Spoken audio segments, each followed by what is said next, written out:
mi thiêng lim kal na kong di ka zain kan ma lal pan a khuai je van ramin pan nin kan kal tran beka sunar si kan junga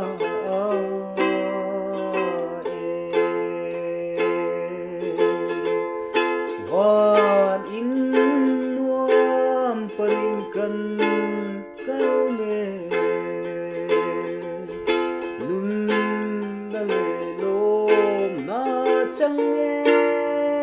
turi kan khen hunin kan lom mang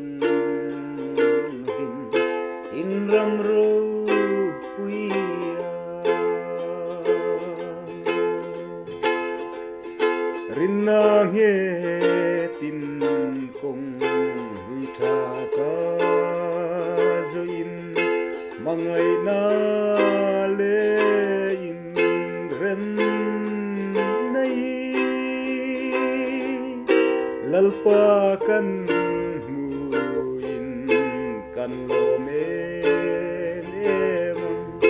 ama nem chuan kan in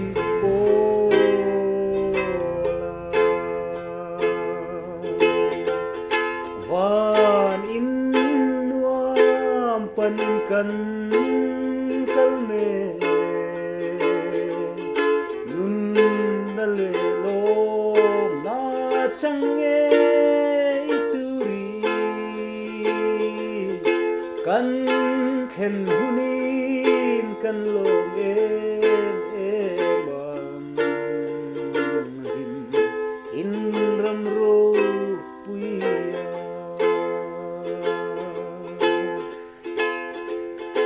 kan hu cha donin khel maya hi lui ra tha chu tuari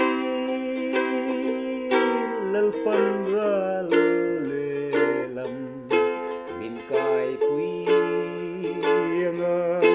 tin na phak zai kan salen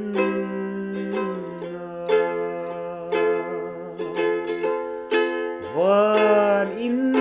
nuam panin kan kalme nun